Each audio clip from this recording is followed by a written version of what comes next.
Today's episode of the Shameless Picture Show is sponsored by Vinegar Syndrome. Check them out online at www.vinegarsyndrome.com.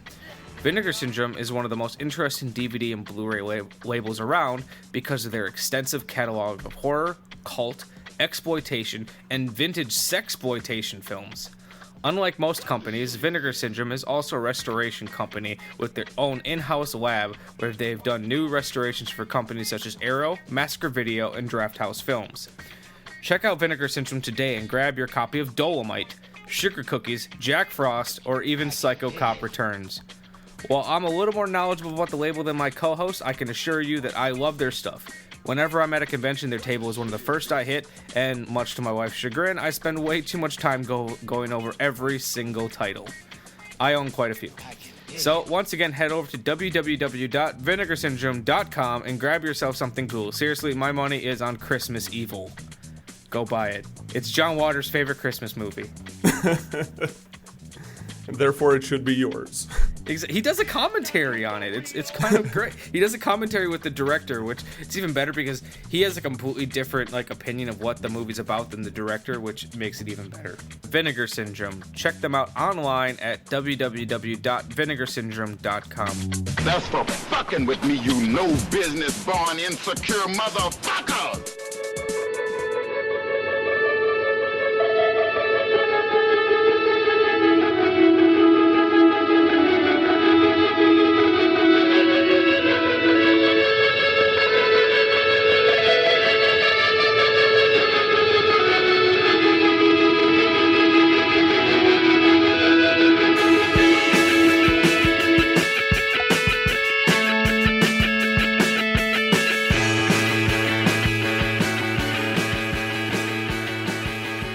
Hello and welcome to the 13th episode of the Shameless Picture Show. I'm Michael Viers, and with me is the embodiment of Rhett Butler, Nick Richards. Fiddle-dee-dee. On today's special Mother's Day episode, we'll be discussing David O. Selznick's production of Gone with the Wind. Adapted from the best-selling novel by Margaret Mitchell, this large-scale epic film tells the 12-year story of young Scarlett O'Hara and her journey from naive adolescent before the Civil War to independent matriarch as she pulls herself up from the rubble of her ruined life after the Civil War. Along for their journey every step of the way is suave, handsome Rhett Butler. He's mysterious and charming, she's manipulative and beautiful, and their love is turbulent. Gone with the Wind is now considered to be one of the greatest and most important films of all time, and while the production was challenging, it'll always be remembered as the pinnacle for Hollywood at the time. The film stars Vivien Leigh, Clark Gable, Thomas Mitchell, and Hattie McDaniel, and was directed by a slew of names, Victor Fleming being the most prominent.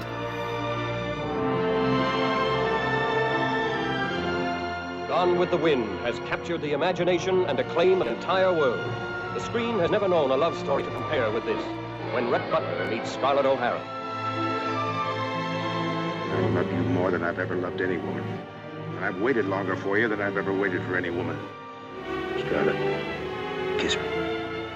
Kiss me once.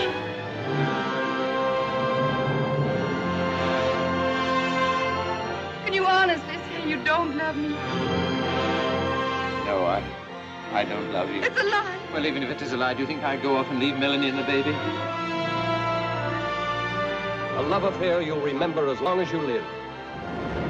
Filled with all the fire and fury of the times in which it happened.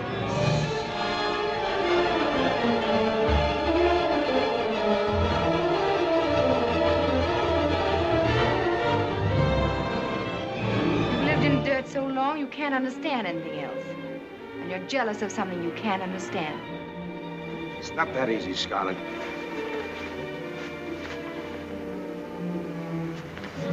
You turned me out while you chased Ashley Wilkes, while you dreamed of Ashley Wilkes.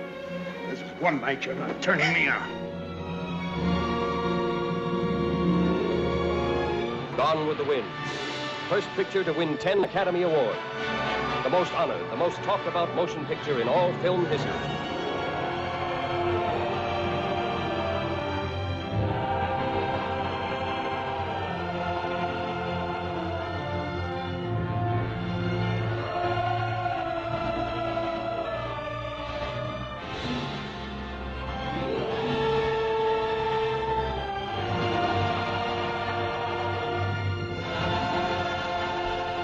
Nice. Yeah. It took me a while to get that just right. You're boiling a lot down. See, I would have went with something a little more succinct, which would have gone straight to the spirit of, I think, what the film is Scarlett O'Hara abuses a horse to death, and then all of horse kind comes back to kill everyone that she loves. It's really an animal-based slasher film. Well, I had never quite saw it that way. Speaking of that scene, when I was watching this with Amanda, I think she had just gotten back to Tara, and she whips the horse one more time, and it just fucking collapses. And she goes, "She killed the horse? The horse died?" And I was like, "No, baby, it's just sleeping." It's going off to a farm to live somewhere. Doesn't that sound nice? Yeah, doesn't that sound nice? And then horses kill everyone that she loves. Yeah, I imagine that's really just the allegory for the Civil War right there. It's really horses. It's the South versus horses. Oh. So neither of us have seen Gone with the Wind, right? This is a first for both of us? I have. Oh, I you've have. seen Gone with the Wind. It has been a while, and I certainly I was probably in my early 20s when I first saw it and did not have the perspective that I have on it now. No, I get that. So I still garnered a great deal from it.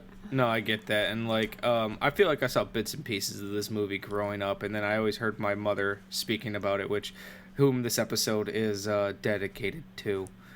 But I never wanted to watch it, and it's honestly because I was convinced, because the little parts I did see, that it was just going to be a big chamber piece movie with people in fine dresses sitting around talking about romance and it is not that. No, it starts off that way, and the first 15 minutes I was like, oh, this movie. But it grew on me, and I've got conflicting opinions about the movie. I think I described it to a friend of mine recently, actually my former host of the No Homers podcast, Nico. I was talking to him about it because he had just recently watched it for the first time. And I said to him, my feelings about it were that it was a very good, if not great at times, movie that had more scope and more heart than any other film at the time, while some of the content was questionable. And it's a very bold choice for 1939 to have in my opinion, very unlikable lead character, but with motivation why you saw why she was so unlikable. There aren't a whole lot of likable characters in the film. No, not really. I honestly like Clark Gable is probably the most likable, and he was an ass. Yeah, he was an ass until the third act. And I hate to. We always tend to do a very tangent-y approach to these film analyses, and this one is so dense that might be problematic. But what you just said reminded me of a thought that I had last night. By the way, for those who haven't seen it, this movie is 4 hours long. Yeah, it is. It is. That's not. It is very long. Actually, no, that is including an overture, exit music, an intermission, and a end of intermission. There's actually music to signal that the intermission is over. So I watched it last night, finishing it at 2 a.m. this morning. Woo! But anyway, we were talking about Rhett. I find it... There's this point where Scarlett, falls in love with Rhett, stops using him for his money and security, and actually falls in love with him. And it seems to be the night of drunken abuse that ended presumably in sex, and not necessarily totally consensual. Good night. Jealous, am I? Yes, I suppose I am. Even though I know you've been faithful to me all along. How do I know? Because I know Ashley Wilkes and his honorable breed. They're gentlemen. That's more than I can say for you or for me. We're not gentlemen, and we have no honor, have we?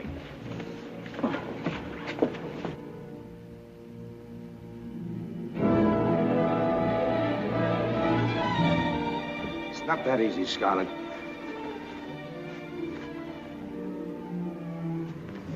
You turned me out while you chased Ashley Wilkes, while you dreamed of Ashley Wilkes.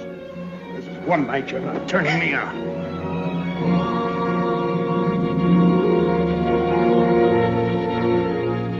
Yeah. Like, that speaks to what you were saying about the questionable content. Like, there is no point where you feel good about the actions of any of these characters in the film. It may be scattered. Every once in a while, you're like, oh, wait, maybe there's hope that they're not going to totally ruin their lives. Make a good decision. What was totally weird about that scene, though, for me at least, was that the next morning she seemed really like... She was so happy. Yeah. Oh, whistling. Mammy comes in and she's, oh, what are you so happy about? Well, my husband abused me and now I'm in love. And then, like, even, like, when she, like, it was the moment, like, where, you know... Yeah, this is going to jump all over the place. And if you haven't watched this movie, don't listen to this episode because we're going to give everything away. You know, the very last scene that we see Rhett, and, you know, Ashley had just broken it off with her, pretty much told her, like, this is never happening, Scarlett. And she's like, oh, I guess I do love Rhett. And it's like, that's what it finally took for you to realize you've, you know, questionable times, but you've had a realistically good man who was going to take care of you. Even like when he talked about divorcing her, he was going to take care of her. Yeah. And I don't know that I'd describe him as a good man. Well, maybe not a good man, but he was going to take care of her because he loved her. But there was a lot of that was a loaded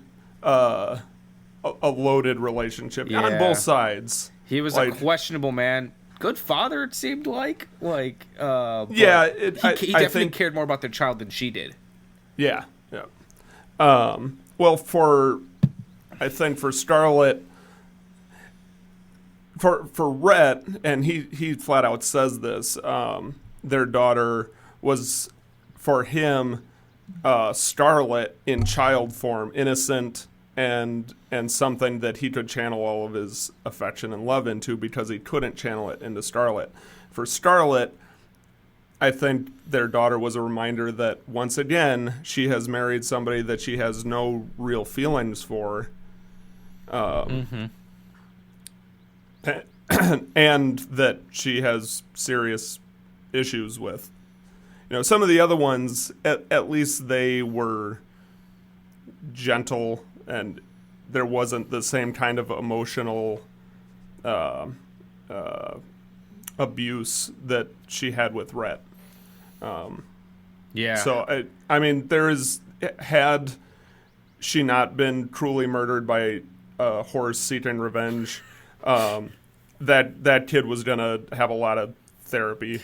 Yeah, and it's funny, like, you talk about her first two husbands who were gentle, like, the first one, he was so gentle that when he died in war, he didn't even die from getting shot. He died from 2 illnesses. They made a point in that letter to say, you know, not an honorable war death. He died of pneumonia, I think. And measles. And then, like, her second husband, while he wasn't emotionally abusing him, she was kind of emotionally... he wasn't emotionally abusing her. She was kind of emotionally abusing him. Oh, absolutely. He completely died because of her. Yeah. This is a deep and dark fucking movie. Oh, yeah. I think kind of by the end of it, I summarized my take on the film as the major players here, particularly Scarlett and Rhett, are trying to own things and in particular people. I think there's a reason why they never develop why Scarlett loves, air quote around loves, Ashley the way that she does. Yeah. It's enough that her actions over the course of this 4-hour film, up until the last 10 minutes, everything she does it so she can have Ashley. Yeah. But why? There's not this setup in the beginning that establishes, oh, he's so amazing, that's why I love him, or why do I have these feelings? She just decided, I love him, probably because she couldn't have him. Yeah. She could have any man except that one. They make reference to the fact that, like, in that little chamber scene in the library with Ashley and Scarlett at the beginning, that they might have had something a couple years prior, if not shortly before Ashley got together with Melanie. But no, they were courting. Realistically, it just seemed like he wasn't available and was the only guy who, in his own way, wasn't swooning over her.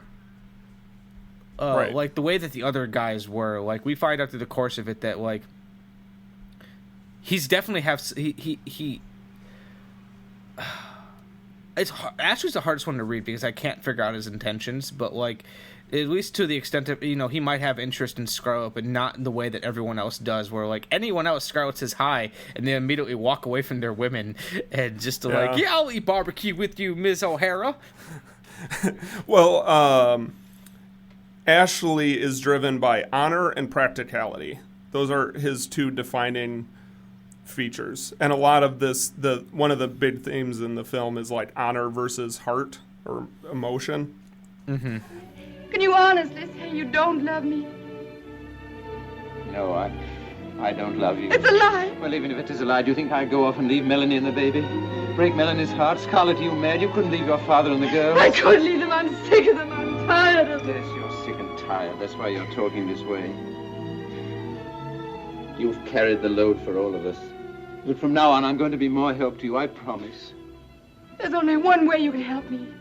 Take me away. There's nothing to keep us here. Nothing. Nothing except honor. Ashley's practicality is what brings him to his wife. And he says something to the effect of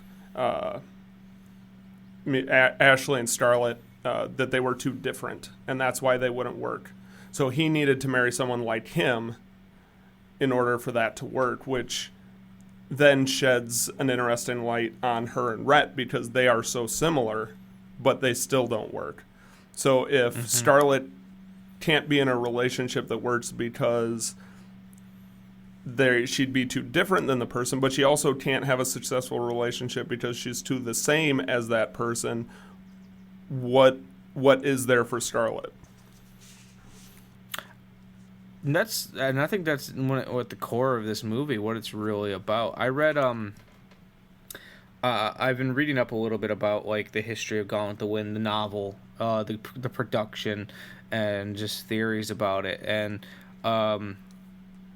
this is one of the common themes that I hear is that Gone with the Wind was the perfect film for the type of film they were trying to make in 1939, where it has more in line with the Depression era flapper than it does with the Southern Belle, because characters like Scarlett O'Hara did not exist in the 1800s. It is more of a reflection of Margaret Mitchell, the author, and the type of life she was living than it did of anything else. And you know, I think the idea of, like, sexual freedom is kind of like one of the big themes of this book, where, like, Scarlett doesn't have a man that she loves the way that they love her, or vice versa, but that's never once stopped her. Like, the fact that the final frame of the movie is her pretty much pulling herself back up and, you know, saying it in 1939 vernacular that nothing's gonna fucking stop me. I'm going to keep moving on. And even after she married Rhett, the fact that she wanted to keep her business because it was something she was proud of, I think speaks a lot for the type of person that she is. Yeah. And there's that's also a reaction to the end of the first half of the film when she claims proudly that God is my witness. I'll never be hungry again.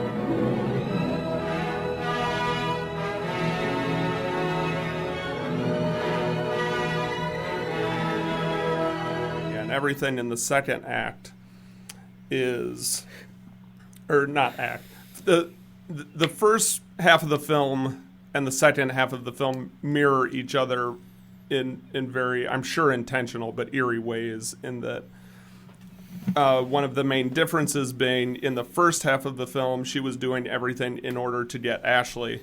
Yep. In the second half of the film, all of her motivation was being secure, having money, not letting the Yankees take her. I don't even know if independence is the right word, but her security. It's self-preservation. Yeah. She realized that no man or person in general, like even her daughter, could make her happy the way that Tara made her happy. Yeah. And she manipulates people in the same way in both halves in order to reach that goal that is different. Yeah. But I had started mentioning before kind of my summary, and we tangented off. So both Rhett and Scarlett, they covet people. They want to own people. In Scarlett's case, it's Ashley. Yeah. And Tara, but that's obviously a land. However, it's land with a title, with a name, so it's personified. Mm-hmm. And Rhett seeks to own Scarlett. They both, in a way, get what they want. When Scarlett owns the business, Ashley is her business partner. She always finds a way to keep Ashley in her life and have a modicum of control over his life or some kind of heavy connection to it. So they own it. Rhett owns Scarlett. He owns his daughter. He even says when their daughter is born, this is the first person that I've ever truly owned. Yeah, I caught that line, and I kind of just played it off as being like maybe a product of the time, but it's like I don't sit well with that line. I think that's a reflection of their commentary on this Southern lifestyle and its connection to slavery and owning people. Yeah. They paint the Southern Belle plantation lifestyle in a really interesting way, where on the surface it's, oh, look at how great these poor Southerners on their plantations, and the Yankees are only seen as Sherman. Yeah. That's the only part of the northern forces that you see. Well, or is talked about. Other than the robber later on in the film. Oh yeah, sure. But it's certainly taking the worst bits of that and saying, all we're trying to do is live our nice, peaceful plantation, elegant lifestyles, and the Northerners are just trying to torture us, which is not the narrative that we get in our generation, and I'm sure it was true then too. It's interesting though, like because they very much paint it in the light of what they kind of ignore, maybe ignore is the wrong word, but they don't touch on the fact that the reason the Civil War was fought was over slavery. They play it more as we just don't want our way of life to be changed, and we all know that old quote, history is written by the winners. Right. So we always it's interesting in a way, because usually when we see a Civil War movie, the Southerners are always the one treated as like the evil villain. So it's kind of interesting to see a Southerners, because Margaret Mitchell is Southern, who was raised on stories of the Civil War. It's kind of interesting to see like her perspective on it. However, like I do love that, like the southern bias. Like there's that great scene where like the camera is moving past and showing all the dead bodies as it pulls out, and you see the Confederate flag. And apparently someone made a comment back when the movie came out that said, had we had that many soldiers during that actual war, we might have won.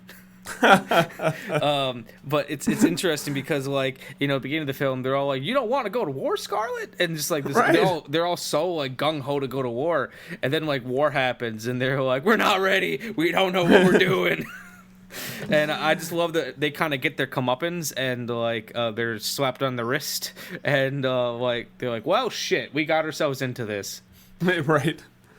But you know, while you have the Southern author's take on all of this,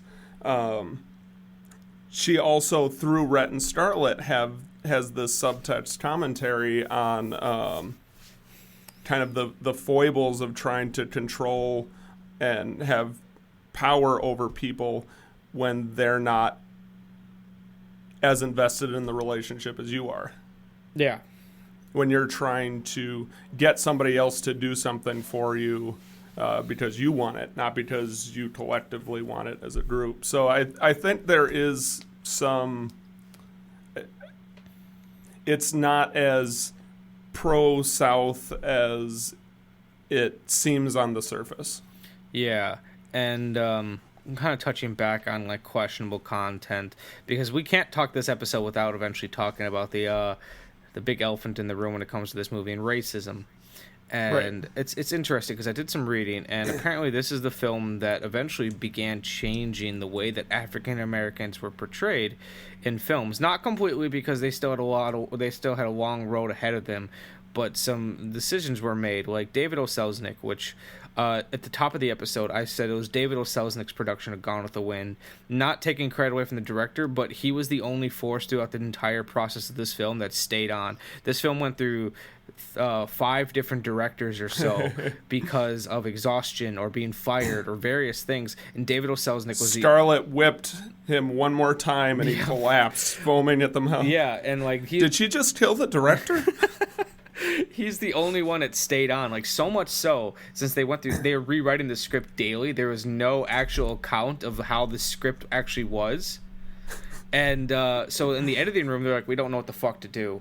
We don't have a script to go off of. So Selznick's the only one that knew the story from beginning to end. So he was in the editing room assembling everything. So David was the script. Yeah, he was he was the creative force behind this film, and when they were casting a large amount of the black actors in this film, a lot of them felt very uncomfortable with the content, understandably. Like especially Butterfly McQueen, who played I think it was Missy. She played like the more simpleton girl who don't know nothing about birth and no babies. She felt very uncomfortable with the type of role that she was playing. And David O. Selznick heard this, and to his own ability in 1939, did what he could to change some things. Like he removed any use of the N-word from the script. Okay. They have other equally as bad slurs, but it's a start, I guess. And he also removed any reference and any scenes that involve the Klan. Okay. Because he was trying to make their time on set a little, like, make them feel like they were characters, even though they were very harsh stereotypes. So it's interesting. But, like, a couple years ago, maybe last year, I think it's New York critic Lou Lumenick he feels the film should be banned from any theatrical showings ever again, and if anything, it should only ever be seen in a museum because he feels it's that out of date.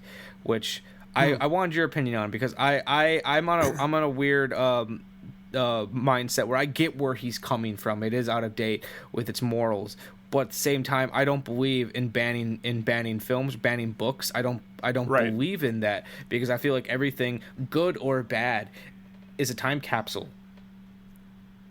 Well, and I certainly can't speak to the intentions of the author or the filmmakers. I don't know what that was. But what I got out of the film particularly this viewing, was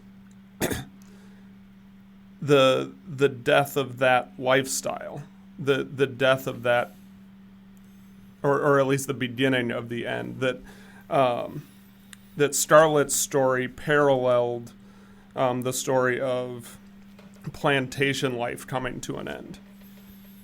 And in that context, I think, that's not necessarily a story to ban.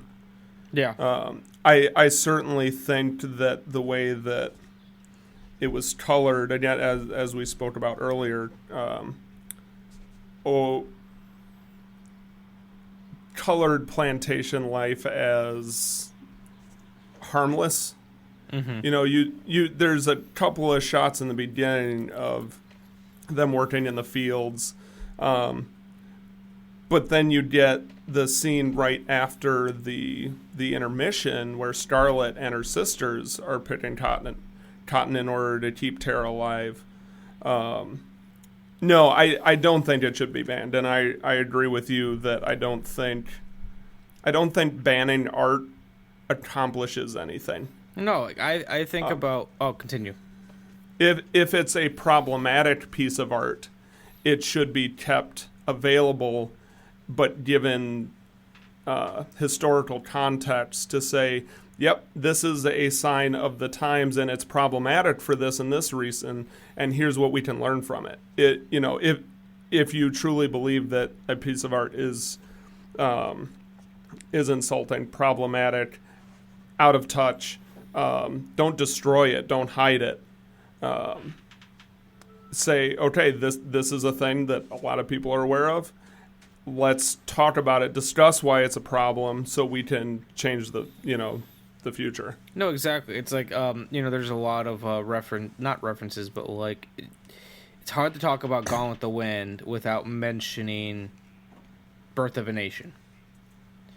D.W. Griffith's controversial film. And there is, it's, while Gone with the Wind, I feel, is a lot more subtly racist, Birth of a Nation is a lot more blatantly racist, extremely much so. But that being said, D.W. Griffith did, while making Birth of a Nation, did more for filmmaking than any other filmmaker had done at that point. It's the reason why, like, in film school, we still talk about the film, but they do give that historical context and pretty much say, like, this is not how any of us feel. Like, and I feel like that's how films like this should be treated. Like, I read an article a year or two ago where someone was trying to say that 16 Candles should also be banned because of questionable content. And I rewatched it, and the movie is kind of rapey, and it's homophobic at times. But I was talking to Amanda about this, and it's well, I can't necessarily speak for the voices of these of the minorities because I don't know what it's like or how these things feel. It's like once I said earlier, it's a time capsule.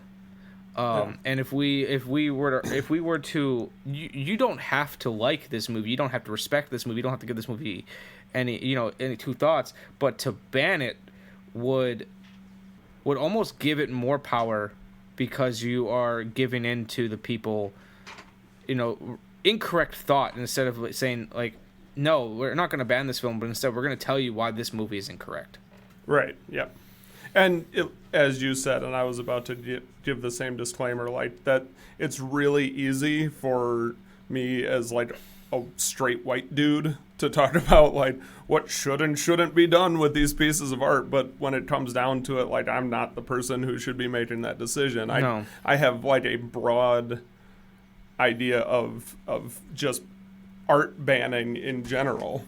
Yeah. But I'm not the person to ask when it comes to should racist films be, what should become of those. I don't want to make that decision. No. It doesn't affect me like it does other people. No, and I guess I kind of view it as such. Like if you ban anything that's questionable. One, you're closing yourself off to art, because art is supposed to challenge in some way.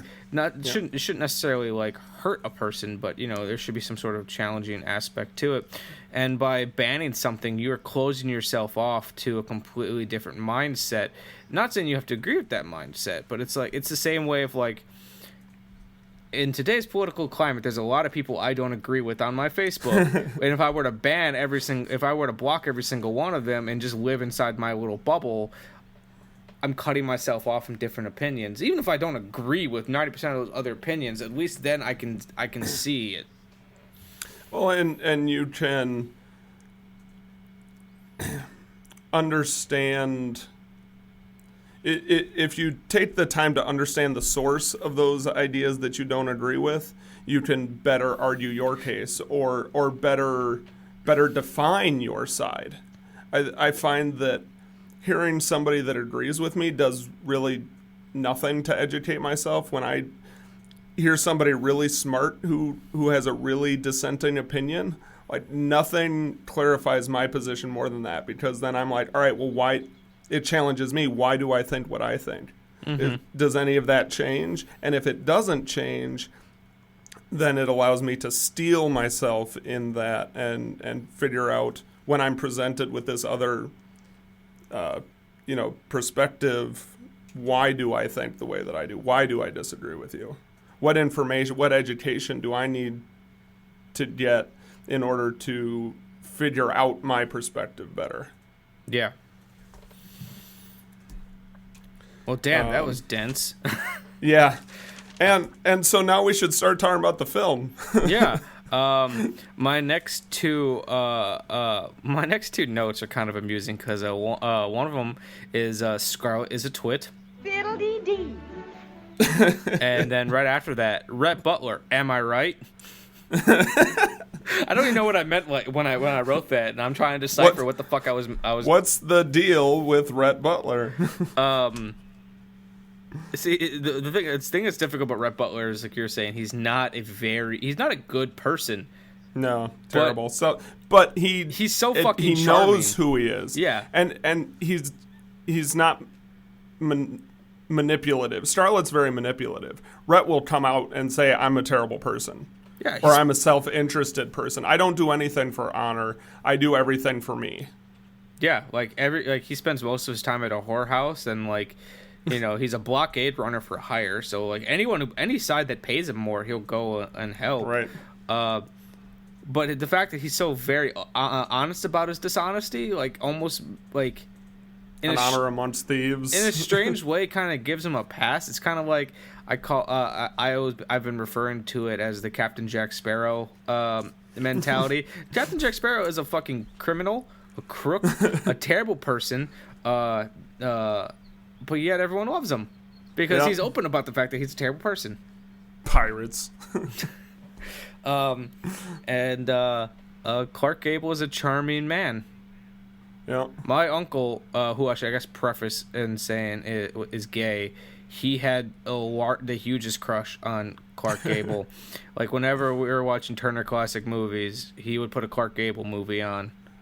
And now thinking back about it, the way that my uncle styled his mustache and everything just seemed very Clark Gable-ish. Now that I'm thinking about it, he has too many teeth for my taste. He smiles, and it's like, how do you fit all those teeth in there? From what I heard, they did a lot of work on him, so I wouldn't be surprised if they put extra teeth in him. When he came to Hollywood, he was scrawny, had no facial hair, had a high-pitched voice. We have the technology. That's actually one of the more interesting scandals of this film. Have you heard about any of the scandals behind this film? No. Well, there's a lot of director changes. Victor Fleming is the one who actually gets the credits. Hold on, I'm scrolling down so I can see names. My computer's being kind of slow, so give me a second. Victor Fleming is the one that gets the credit. But a filmmaker by the name of George Cukor is the one that started on the film.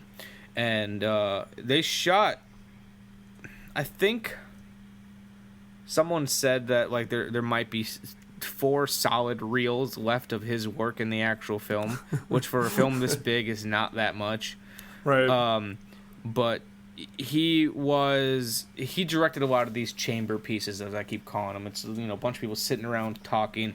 He was the women on set loved him. Had a great feel for that, women talking, and but he was taking so long. He was a good friend of David O. Selznick, but things were just taking too long, and they weren't agreeing on a lot, and they're behind schedule.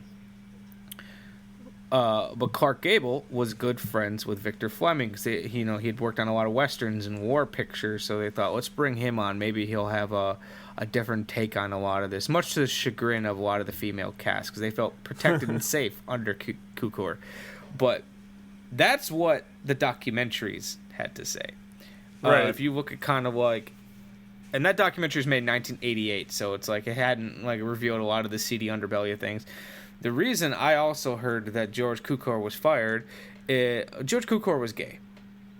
And it was pretty well documented that he was gay. And I cannot remember the name of another filmmaker in Hollywood who was gay, but they're good friends, and they'd come on set. Not good friends in that way, like they rolled in the same circles. How do I put this nicely? Clark Gable also knew these two men, and Clark Gable wasn't completely straight from what I've read from the beginning of his career.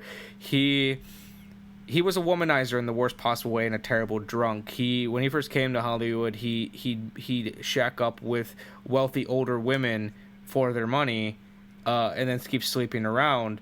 And but he would essentially fool around with anyone, and he had a relationship for a while with this other filmmaker, this guy, and he helped Clark Gable create his new aesthetic, help him with his facial hair, helped him create a new voice and become a better actor and a more formidable presence. And apparently the way that the rumors go, that Cukor was talking to this other filmmaker, which I wish I could find the name of, and someone had joked around that, Cukor hired one of your former tricks. Gable heard this, was furious, and talked to David O. Selznick, because Gable didn't want to do this film originally and said it's either him or me. Okay. So they got rid of Cukor. So that's the seedier version of that story. Drama. Because, he didn't want anyone to know about him playing for both teams. It's a different time. Mm-hmm. So there's that. That's like one of the more infamous stories about this movie. And I was talking to my mom about this movie because this is one of her favorites. And I was telling her, and she was like, Cukor was fired because he wasn't a manly enough director. And I'm smirking to myself. It's like, that's not the only reason. And she's like, what do you mean? It's like, Cukor and Clark Gable recognized each other from the same clubs. And she's like, what kind of clubs? It's like, Cukor was gay. It's like, Clark Gable wasn't gay, was he? And she got really offended. I was like, no. And I told her a different version of the story. But that reaction kind of demonstrates, and this was even earlier, but that the requirement that these leading men needed to portray that generation's idea of manliness and masculinity. No, especially because like gay clubs were illegal at the time in Hollywood. Yeah. If you were caught in one, we'd be arrested. So like it's not surprising to have to keep it secret. But like I also don't think that Clark Gable was necessarily completely gay. Like he had a lot of famous relationships with other women. So I always just kind of imagine he just whoever he was attracted to that day. Right. But that like I said, this film went through a lot of I touched on it a little bit. There's a lot of issues with this film. Because originally it was David O. Selznick trying to get this movie made with a script by Sidney Howard, which the script, if made, would have been 5 hours long. And he's like, no, wait, that is way too long. And like, let's trim it back an hour. Let's like trim it back like an hour and a half and see what we got there. and Sydney rewrote it and had it 15 pages longer. Like you do. And apparently everyone who worked on this film was losing their mind, where someone would turn a draft in and then escape town just so they couldn't take any calls. It was becoming nuts. And Victor Fleming, who took over directing of the film, he things went crazy for him as well, and he eventually got terrible anxiety and left the film for a week or two and went on vacation. And a filmmaker by the name of Sam Wood took over, and he was directing. And then Victor Fleming heard how good of a job he was doing. It's no, this can't be. And he came back and powered through it. So there's there's 5 directors in this film, 4 screenwriters, 3 cinematographers, and 2 editors. Normally today, if you would hear about this happening, you're like, oh, this film is doomed. There's no way this film's going to work. And especially because the script was being rewritten every single day. No one knew what they were doing.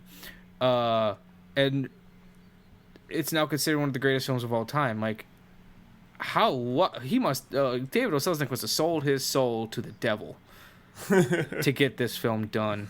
Well, and it's you could certainly make a case for nowadays chunking that into 2 films. It was 4 hours long with a very natural break in the middle. Yeah. Where each one with probably a little bit of tweaking could easily, everybody loves their sequels nowadays. Yeah, you could have made a whole series of Gone with the Wind films. Yeah. No, I don't think anyone would want to see that. Not in today's world, anyways. One of the things that, most of the character stuff, I got a lot out of, but made sense. One big question mark that still hangs in my head: why did Rhett sign up for the army? And he speculates on this too. He tells you right up front, everything he does is for self-interest. Everything he does is for Rhett Butler. But then he decides to join up in the army, and he says, I don't know, maybe I'm feeling guilty, he throws out a couple of options, but it's never really answered. No, it's really strange too, because at first I thought it was just an excuse to leave the situation.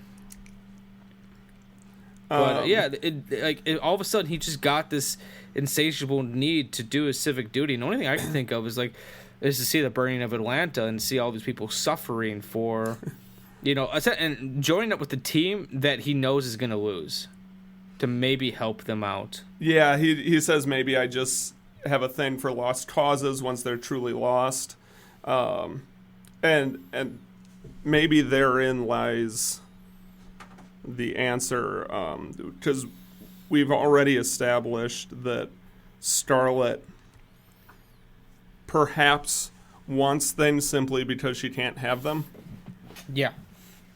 And so maybe this is his way of saying, guess what, now you can't have... If he suspects this, then and he goes off to war, now you can't have me, so that she'll want him. Maybe in his mind, this is the only way that he thinks he can get her.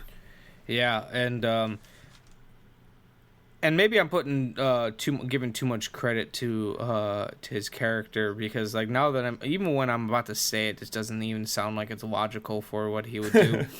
He left her at a time when she was at her lowest. Especially because she's probably only it was only probably 18 years old or so. Since she was 16 or 17. She was 16 or 17 at the beginning, so maybe I don't know how much time had passed, but she was still really young and had not lived any sort of life outside of perfection. And he's pretty and he doesn't even he knows it's stupid to go back to Tara. But she wants to do it. And I feel like in his own way, he's like, well, if you want to go back, then you've got to deal with what you're going to find, and I'm not going to be there to pick you up afterwards. If you want to go back there, you've got to deal with this on your own. So I feel like it gave him an out as well to leave. And because in that montage, and it's not even a montage, I guess that's the wrong word, but in that sequence of her getting back to Tara, she grew up a lot. Yeah. Well, and I think one of the flaws in the thinking of Rhett leaving because he wouldn't support her in that way is there's a recurring theme of when these people fall in love with somebody else, I would do anything for you. That line is said, I think 4 or 5 times I caught it. But I would do anything. I love you so much, I would do anything for you. And Rhett, until the very last scene, would do anything for her. Yeah. And tells, is it Millie? That at one point in the 3rd act, or 5th, depending on the 27th act in this movie. Yeah. Towards the end. If I knew there was a chance, if I thought that there was any chance that someday she would stop loving Ashley, then I would wait till the ends of the earth.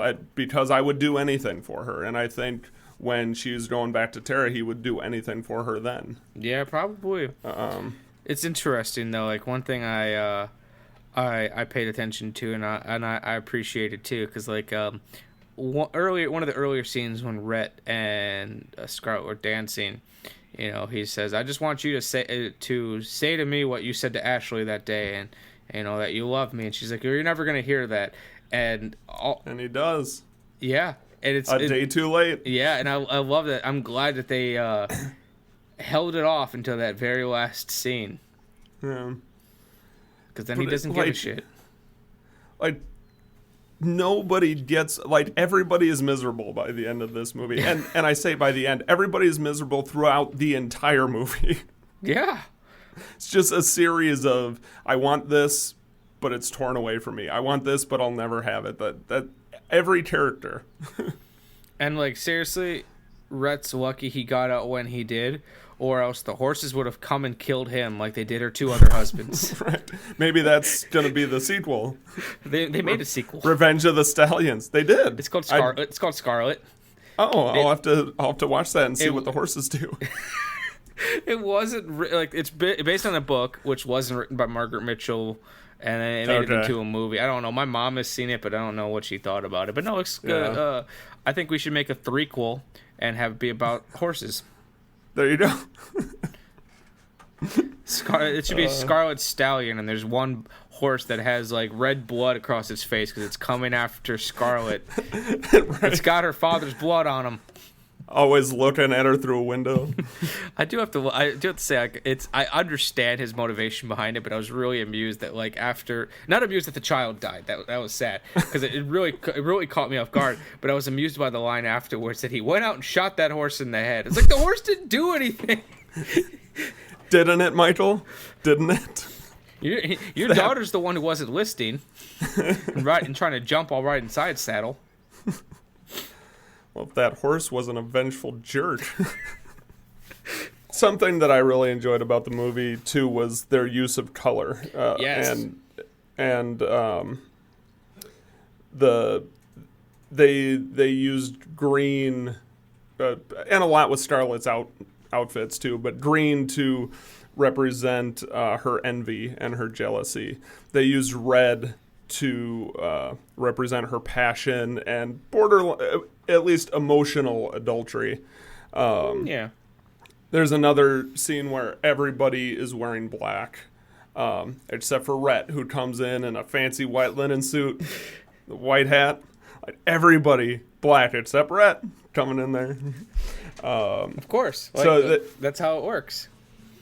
Or when Scarlett is so overwhelmed by being the nurse in the Civil War hospital, she it's the only time that she is drab. It's all like light browns, head to toe, as she leaves the hospital. But I really enjoyed what they did there. No, I did too, and a lot of that comes down to the way it was shot. Are you very familiar with 3-strip Technicolor? No. I found the Technicolor beautiful, but in terms of the how 3-strip Technicolor process works, because this is like the pinnacle of Technicolor. that's the reason the colors pop so much, is because it really focuses on primary colors. How 3-strip Technicolor works, I don't know, maybe they have a video online somewhere where like we could pop in and like show people how it works. But how it works is the cameras were huge and bulky, and because it was rolling 3 strips of black and white film through the camera at all times and shooting the same image, and each one would run past a colored prism that would tint the film that color, and this strip would pick up would be green, this one would be red, and I think the other one was yellow. I think those, green, red, and yellow. I think those are the 3 colors. I could be wrong. And essentially, with those 3 colors, you could pick up everything. So they run through the 3 films. They put it through a dye process, mix it together. I don't quite know how all that part is done. And then it comes out with these gloriously beautiful images where those 3 colors specifically really pop.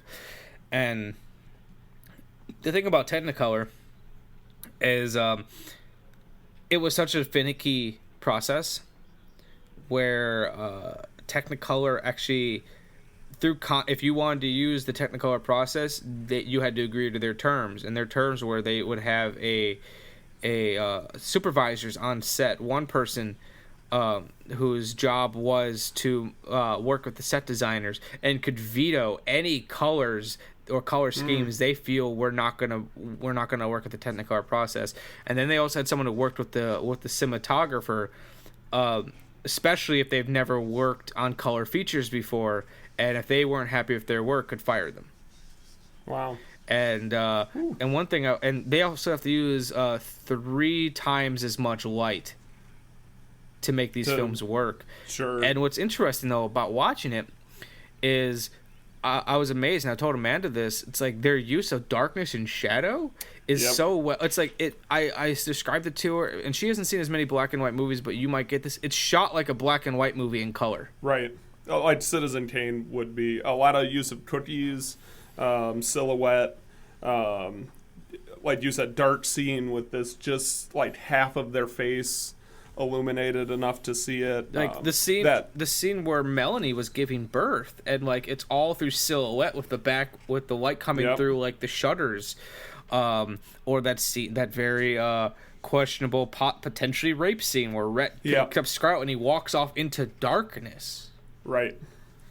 Just very theater-esque of the the darkness representing the unknown and the frightful.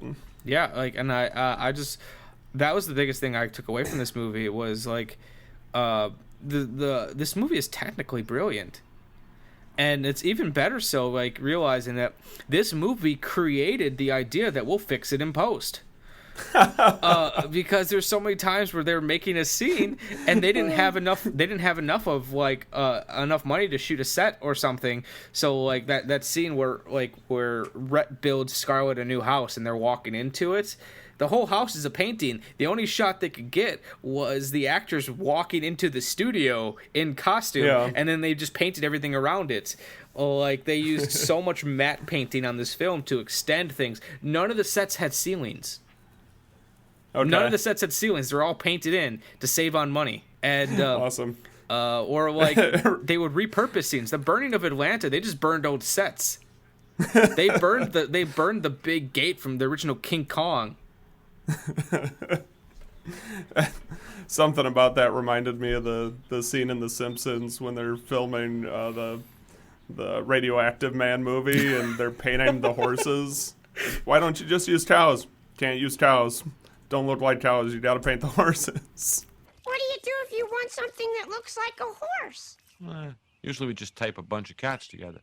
One of the things I wanted to talk about, continuing on with the idea of the movie being technically brilliant, is I just love the use of the rear screen projection. Like, that was a very clever way to do a lot of what they're trying to get done. The fact that like the production designer William Cameron Menzies, much of this film's success comes to him because he's the one who did all those matte paintings and figured out the way, and he storyboarded the entire film from beginning to end in advance, and this was one of the first times that was done. So he's one of the unsung heroes of this film. I guess the couple other things I wanted to discuss were a quote I read by Roger Ebert, which I'll get to in a moment. And then, like, I love, I want to talk about that famous line. Frankly, my dear, I don't give a damn. Because it was one of those lines I grew up knowing, but I never knew the context of. Right. So, like, Amanda was saying that's like, I just kind of assumed that was something he said right before they made love, because I just assumed this was some, like, big sweeping romance. And then we watched, it was like, wow, he just used this as a way to say F you, Scarlett, essentially. Right. And they went through so much crap to get that line used, because you weren't allowed to say damn in a movie back then.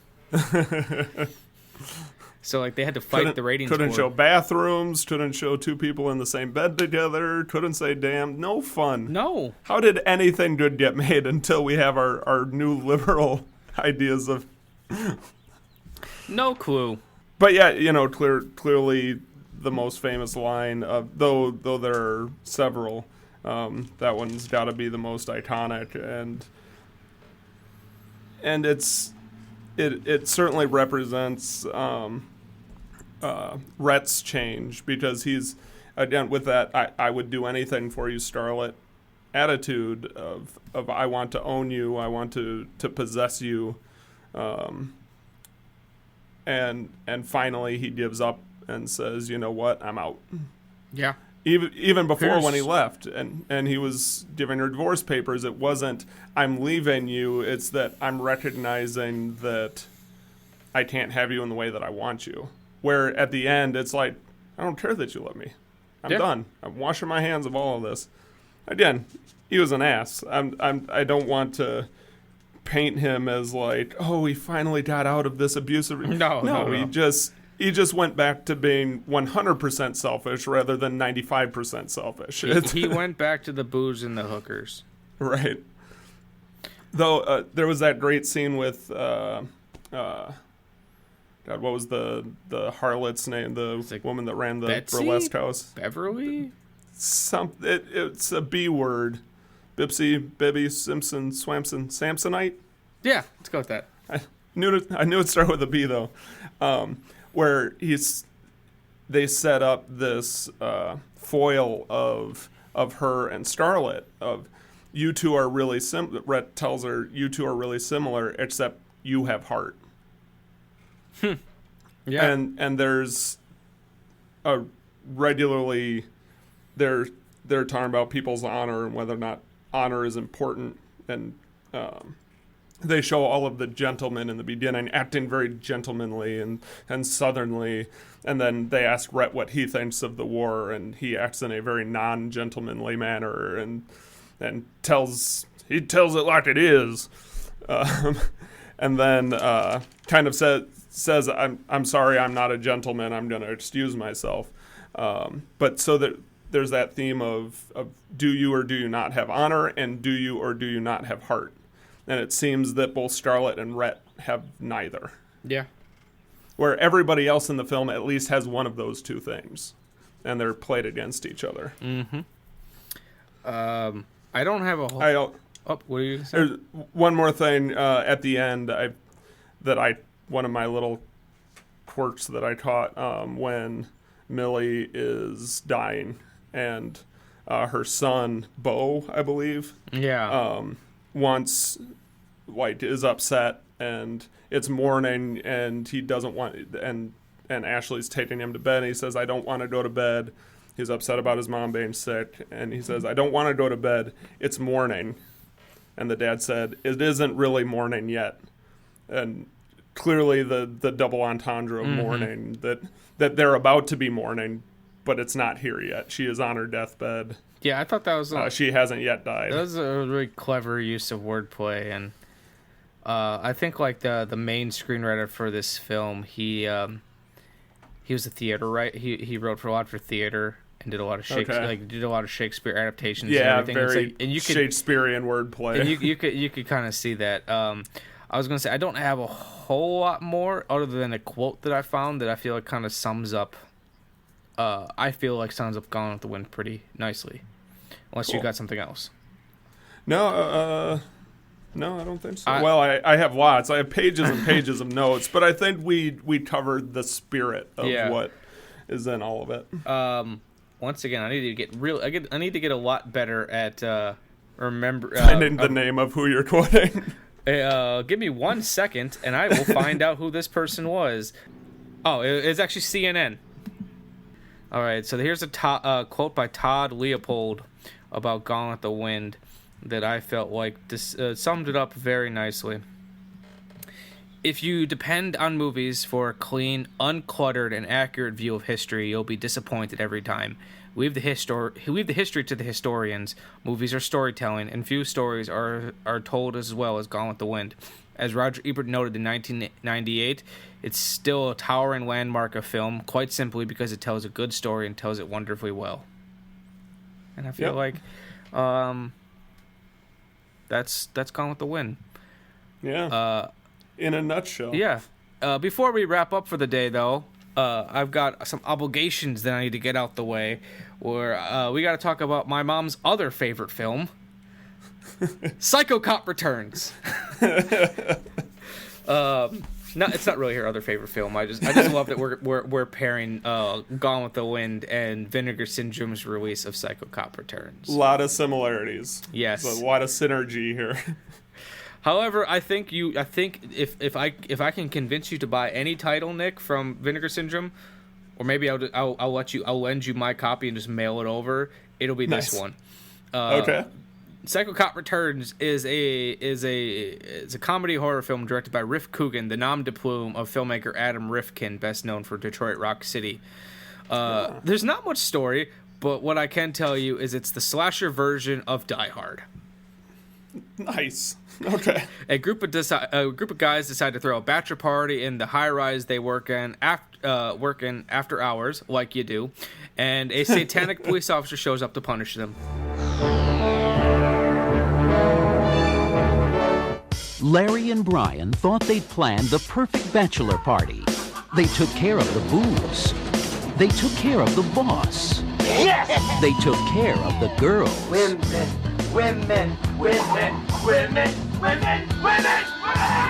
They took care of the entertainment. We're here to party. They even took care of the night watchman.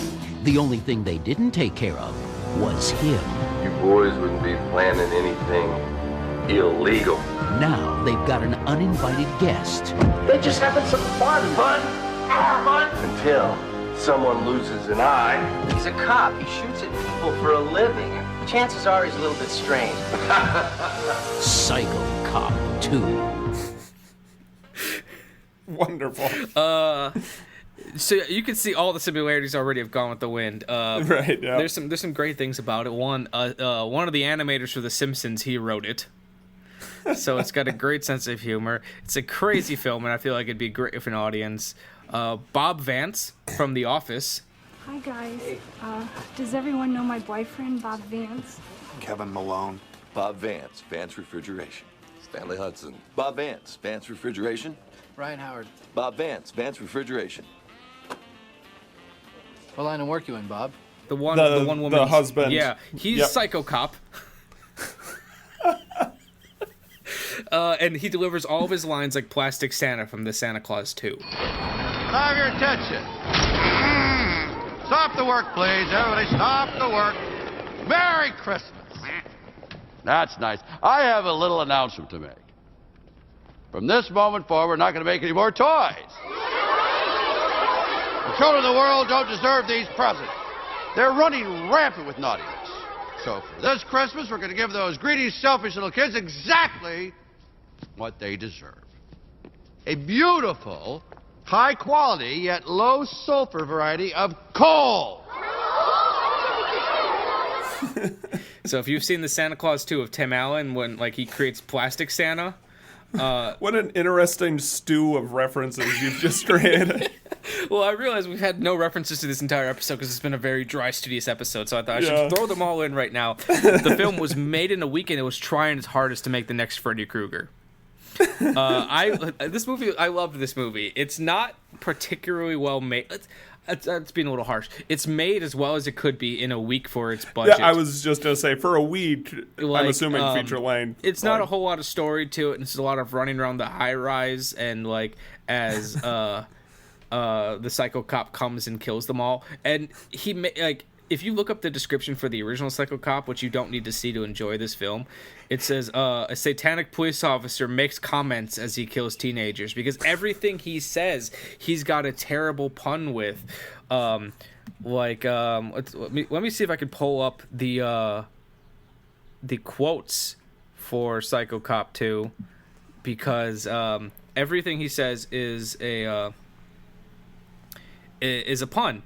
Like, I hate to kick a man when he's dead. They just don't put up much of a fight.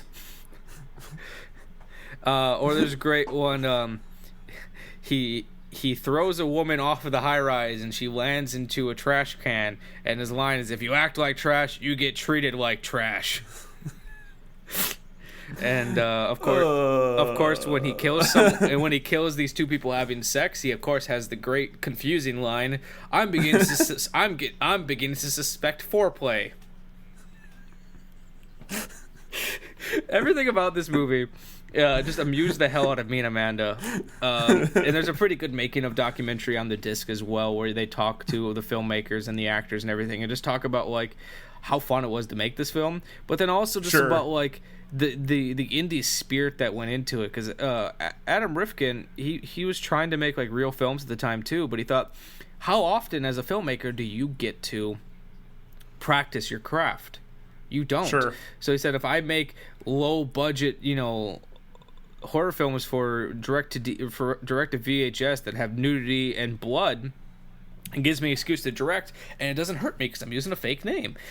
Right. So it just talks about like everything that went into making this movie in a week, and it just seemed like it was kind of nightmarish, not nearly as much as Gone with the Wind, but like he had fun because it didn't matter whether or not the film turned out well. Pressure was off. And here's the greatest line in cinema history. This is gonna take precedence over "Frankly, My Dear, I Don't Give a Damn." Okay, and it's bracing myself. And it's delivered by Psycho Cop Joe Vickers. "You have the right to remain dead. Anything you say can and will be considered very strange because you're dead. You have the right to an attorney, but it won't do you any good because you're dead. Do you understand these rights that have been read to you? Are you even listening?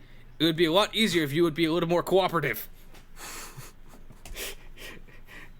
The best part about that... And mic drop. "Anything you say can and will be considered very strange because you're dead." The actor that plays him, he says in the making of, it's like, "I can't remember what I had for breakfast this morning, but I'll never forget that line." So you want me to say what now? So that's Psycho Cop Returns. It's a lot of fun. It's like that's honestly the best way I can describe it is it's the slasher film version of Die Hard. Yeah, that's all winning right there. It is some of the most fun I have had recently, and considering I just watched a couple really long movies, I just watched Gone with the Wind, and then right after that I decided to watch Rear Window, which was amazing. Yeah, that's a good one. And so I was like, you know what? I'm feeling like I need some Psycho Cop Returns in my life. It's a palate cleanser. Yeah. So right now, that is out of Vinegar Syndrome's entire line, that is the one that gets my my seal of approval, and would make a great accompaniment to Gone with the Wind. Again, a lot of synergy. If anything, watch the first half of Gone with the Wind. When the intermission comes up, watch Psycho Cop Returns, and then watch it out. Yep. Watch the second half of Gone with the Wind. Make it a day of it. You're gonna have to. Best double feature ever. Yes. But anyways, that's what all I've got. Did you have any suggestions for me, or are we just gonna wrap it up a little? I don't want to say early because it's kind of a long episode. I did not prepare. I put so much energy into Gone with the Wind notes that that I was overwhelmed to the point of not doing any recommendations. Same. And To be fair, our Shameless, right now have enough content to record this show for like 27 years. Yeah. At our current rate of watching. So I think we're okay, but I liked it as a feature. No, so I do too. I don't think I got any more else. I feel like I'm going to need to step away from Gone with the Wind for a while after this. Like, after watching a 4-hour movie and then 2.5 hours of making of and reading countless essays, it's going to be a while before I revisit this film again. I've kind of made the rule that unless I can see it on the big screen, I'm probably not going to watch it for a very long time. Frankly, Michael, I don't give a damn. I was wondering when that was going to come in. I was waiting for the right moment. But real quick before we finish for the day, since this is my mother's favorite movie, I sat down with her the other day. I brought a recorder to her house, and I conducted a little interview with my mother, and to find out why Gone with the Wind is her favorite movie. And we had a lot of fun, and it was once she got warmed up, it was a really good conversation. So cool. Here's that. Do you want to say something, just so I can see if you're going through? I love Gone with the Wind. All right, that worked, and it's plenty loud enough. All right, I am sitting here with my mom, Mary, on this special Mother's Day episode of the Shameless Picture Show. And since Gone with the Wind is her favorite movie, or at least that's what she always told me growing up, I thought I'd talk to her for a couple minutes and get an idea of why. So, you said Gone with the Wind, like throughout my childhood was one of, if not your favorite movie of all time. Mm-hmm. Can you elaborate on why a little bit? To the best of your ability. I think it's just the fact that it's an epic movie, it's history, not so much even the love story, but just the fact that it shows the change over a span of many years, and movies like that intrigue me, and to me Gone with the Wind was just one of my favorites.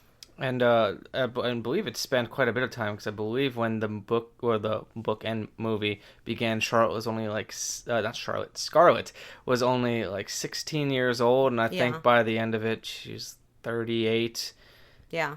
Getting up there in age. Did you have a color TV? Yes.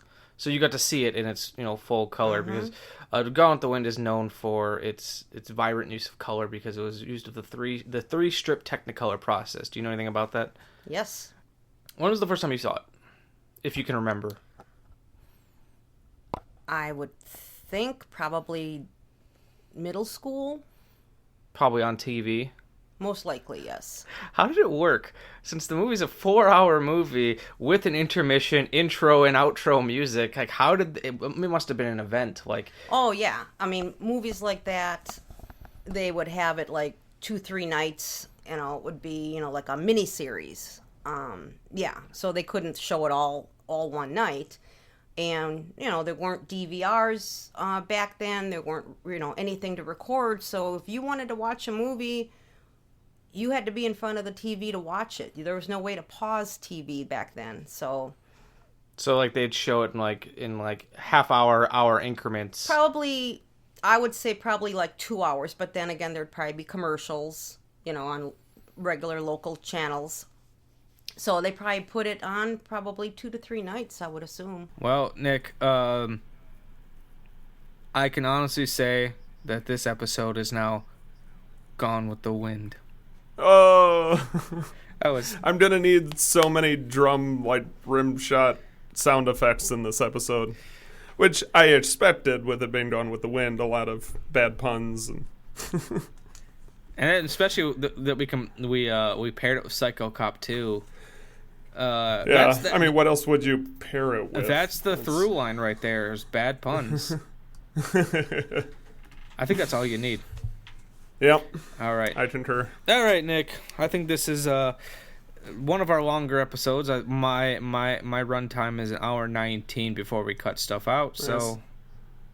Though we were at 122 for In the Mouth of Madness, I think. Yeah, but once we put one of them was real. Once we put my mom in, it'll all. Well, yeah. This is definitely the denser of the episodes, and this will be one that probably has very few sound bites other than maybe from the actual movie.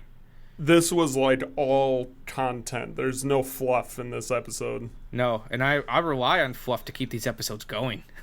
Right. I mean, we're not entertaining. It's all of our cutaways that do the entertaining for us. People listen to our episodes for Freddy's Dead references.